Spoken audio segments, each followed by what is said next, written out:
गायक जुबेन गर्ग यांच्या अंत्ययात्रेत जवळजवळ 1.5 मिलियनपेक्षा अधिक लोक जमले होते. हे लिम्का बुक रेकॉर्डमध्ये 4थ्या स्थानी आहे. तुम्हाला काय वाटतं याचं काय कारण असेल? त्यांनी 40पेक्षा अधिक भाषांमध्ये आणि 38,000 पेक्षा अधिक गाणी गायली म्हणून? नाही.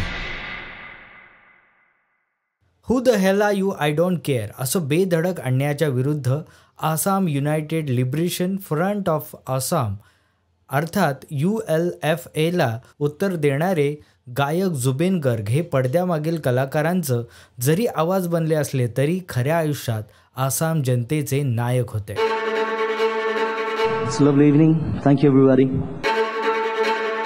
2001 में असमिया फिल्म में जब मायाबिनी गाना आया था तो जुबिन ने कहा था মই মৰিলে এইটো গানে বাজিব কিন্তু মায়াবিনী আমার চোখে চেয়ে দেখো দেখো নাচে ভাঙা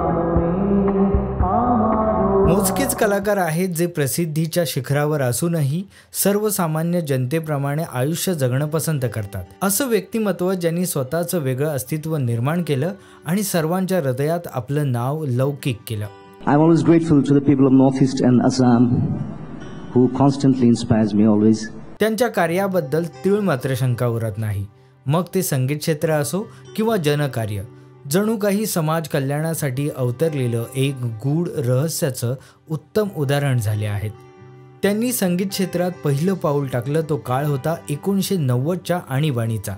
असं म्हणणं अयोग्य ठरणार नाही की एका बाजूला ULFA आपलं राज्य स्वतंत्र देश व्हावं याची मागणी करत होतं आणि अशा वातावरणातच त्यांनी 1992 साली आपला पहिला अल्बम प्रदर्शित केला.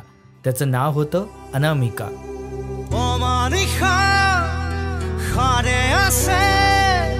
हा अल्बम एवढा लोकांच्या पसंतीस पडला की सर्वीकडे वाजू लागला, लोक गाऊ लागले. जुबेन गर्ग यांचा अल्बम रॉक अल्बम बनला. 40पेक्षा जास्त भाषांमध्ये आणि 38,000पेक्षा जास्त गाणी गाण्याचं एक रेकॉर्ड जुबेन गर्ग यांच्या नावी नोंद आहे. 2006 मध्ये गँगस्टर या बॉलिवूड चित्रपटाद्वारे त्यांनी बॉलिवूडमध्ये पदार्पण केलं. या गाण्यानंतर सर्व भारतभर आणि भारताच्या बाहेरही जुबेन गर्ग यांना ओळखलं जाऊ लागलं. आसामी, हिंदी, मराठी, तमिळ, मल्याळम, बंगाली तसेच नॉर्थ इंडियामधील सर्व भाषांमध्ये त्यांनी गाणी गायलीत. त्याचबरोबर ते उत्तम संगीत दिग्दर्शक, संगीतकार, संगीत निर्माता, वादक, अभिनेते, चित्रपट दिग्दर्शक, चित्रपट निर्माते आणि पटकथा लेखकही होते. जुबेन गर्ग यांना वेगवेगळी 12 वादके वाजवण्याची कला अवगत होती. त्यांनी गायलेलं पॉलिटिक्स न करबे बंधू हे गाणं आसाममधील सर्व जनतेसाठी एखाद्या प्रोटेस्टसाठी एक अँथम सॉन्ग बनलं आहे. पॉलिटिक्स न करिबा बंधू, पॉलिटिक्स न करिबा बंधू, दुबेला दुखाज भात खुटी खुटी खाओ, पॉलिटिक्स न करिबा बंधू. सरकारच्या विरोधात कोणत्याही निषेधासाठी हे गाणं आवर्जून आजही गायलं जातं.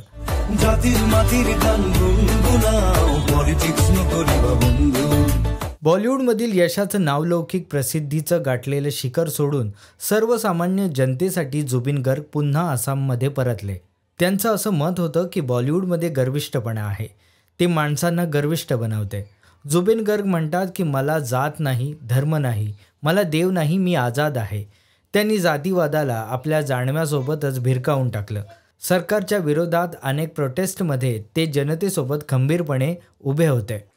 मैं बीजेपी पे नहीं हूँ, कांग्रेस पे नहीं हूँ. सच कहूँ, it's a hard thing. Like I am a social leftist. कोविडमध्ये स्वतःचं 2 मजली घर त्यांनी कोविड सेंटरसाठी लोकांना खुलं करून दिलं. उनके लिए कुछ आप अपील करना चाहेंगे कि किस तरह से पालन करें सभी चीज़ों? उसको भी पालन करना है सबको, ये अपना रिस्पॉन्सिबिलिटी है सबका. तसेच 2024 मध्ये गुवाहाटी परिसरात फ्लायओव्हर बांधण्यासाठी जंगलतोड होणार होती. त्याही परिस्थितीमध्ये ते जनतेबरोबर सरकारच्या विरोधात निषेध करत होते. कितीतरी मुलांना दत्तक घेऊन त्यांनी संगोपन, शिक्षण केलं. खऱ्या नायकाच्या अंतिम दर्शनासाठी लोकांची लाखोच्या संख्येने गर्दी जमा झालेली हे दृश्य अविस्मरणीय ठरेल.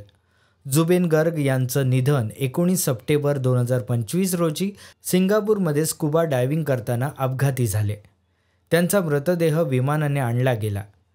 त्यांची अंतिम यात्रा 23 सप्टेंबर 2025मध्ये काढली गेली. त्या दरम्यान संपूर्ण राज्य त्यांना अंतिम निरोप देण्यासाठी पूर्ण गुवाहाटीच्या रस्त्यावर जणू लोकांची एक लाटच पसरली गेली. सर्वांच्या परिवाराचा सदस्य काळाआड झाला.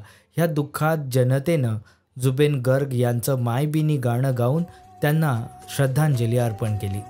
মই মৰিলে এইটো গানে বাজিব কিন্তু মায়াবিনী আমার চোখে চেয়ে দেখো.